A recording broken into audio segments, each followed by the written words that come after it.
Okay, so today merong interesting na nangyari doon sa ating funded account na $200,000 na account na tinake natin na challenge sa The Funded Trader Program. So, sinimulan natin yan nung pagbubukas ng taon na ito. So, ngayon ay March 28, 2024 na. So, I got funded. Naipasa ko yung challenge noong March 14, 2024. So, nagkaroon sila ng ano sa akin ng email na pinapaalala nila na malapit na raw. Your withdrawal request date is coming up. So, yan. Siyempre, uy, malapit na. Kailangan natin medyo maging defensive na nito. Kasi, ano lang, 2 weeks ago lang yan, nung nag-start na funded na ako. Tapos nagbigay nga sila reminder na email na ito. So, kaya mabilis. Ang usual kasi na nagtitake ng challenge is 30 days yata bago yung first payout. Sa akin, 14 days lang. It's because naglagay ako ng add-on. Nung time na binili ko yung challenge, nag-add ako ng add-on na mabilis siya maging 14 days makapag-withdraw na ako. So, ito na. And then, ano na ako ngayon, magre-request na ako ng payout. Kasi March 28. So, kahapon, shinare ko rin naman, print screen ko, shinare ko din sa YouTube channel natin sa under community tab. Pero, yun na, mga $4,000 yun, 250,000 pesos. Or, $4,000 plus yung refund ay bibigyan nila, refund kung magkano binayaran mo sa challenge. So, nasa $5,000 yun. And then, nag-email ulit sila. Yan. Na we are writing to you to inform you that the customer agreement currently in place between the funded trader and yourself has been terminated. Dahil daw, TFT-related services has been paused effective immediately as we are temporarily suspending all operations. So, magsususpend sila operation. Sabi ko, ano ba yan? Talaga. Nag-align lahat ng star sa date na ito. Kung kailan yung payout date ko, saka sila nag-pause. So, yung website, chinek ko. Ito na yung nakalagay sa website nila. The funded trader has temporarily paused all operations. According to the email, the next 7 business days daw, doon sila magsisend ng specifics. Which is according naman doon sa Twitter ng the funded trader, sabi ng CEO is magre-relaunch sila. In pausing our operations, we will be relaunching the brand, but with a slightly different look and feel. So, hindi ko alam kung ano yung relaunch nila, pero walang exact date kung kailan mangyayari yon. Nakalagay lang, may timer dito. So, hanggang ngayon, hindi ko kaya mabibigyan ng kahit na ano man na update kung legit ba yung payout kasi wala na, hindi na kayo makabili ng challenge kasi ganito na issue ng the funded trader. So, ngayon, ang problema rito, hindi nga kasi siya regulated. No, that's the main problem with prop firm. Hindi siya regulated. So, ito, first-hand experience. Nawala yung funded trader. Hindi natin alam, 21 days, kung babalik siya, syempre okay yun. Kung di siya babalik, for me, okay lang din kahit di babalik. Ang magiging loss ko is yung $1,000 na tinake ko na challenge.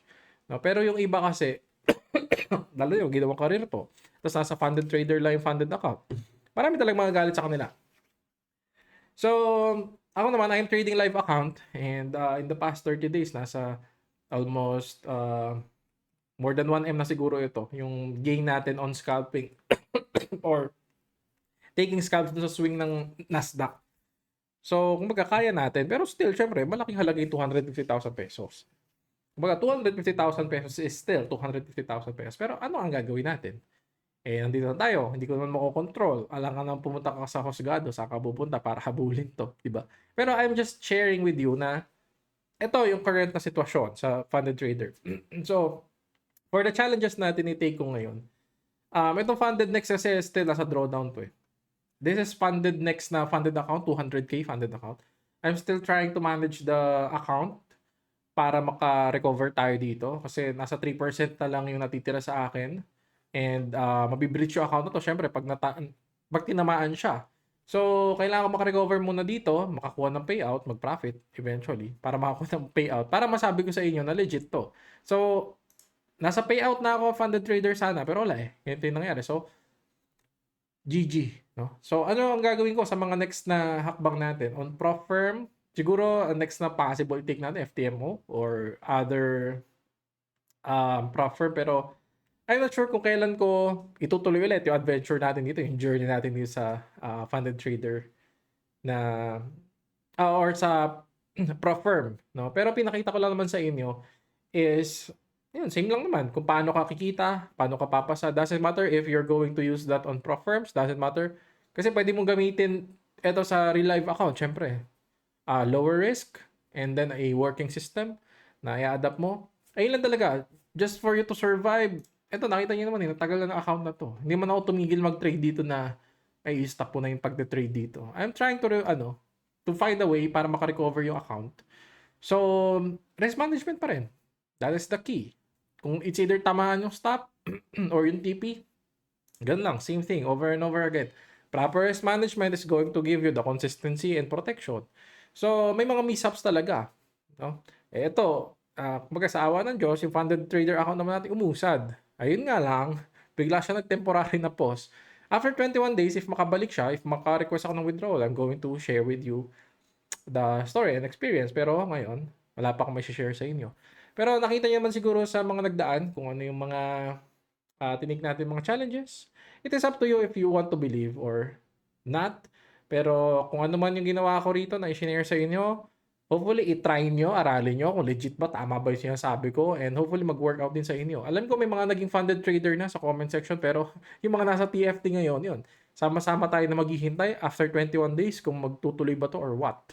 So, ayun lang, may mga tao kasi na kaya nilang tanggapin yung losses, kumbaga, kung iti-take mo na to as a loss. Kasi, for me, ang magiging loss ko rito is $1,000 kung magkano yung tinake ko na challenge. Hindi ko titignan na loss yung 250,000, no? Pero, yun na, syempre, may time din, mga opportunity na lumipas, yung effort na in-exert mo, but may mga tao na kaya nilang let this pass, kumbaga ganon. Kasi, yun nga, I'm trading live account, pero yung mga nagbi-build ng ng trust with the prop firm, ito lang talaga yung downside eh. Same with naman din niya with the crypto. Yung time na nagkaroon ng wave ng ng closures yung mga brokers, kasi nga, ito yung mahirap sa hindi regulated eh. Anytime pwede sila mag-pause, anytime bigla silang mawala. Kasi hindi siya regulated eh. Wala tayong body na hahabol sa kanila. No? So, ayun yung isang downside nito.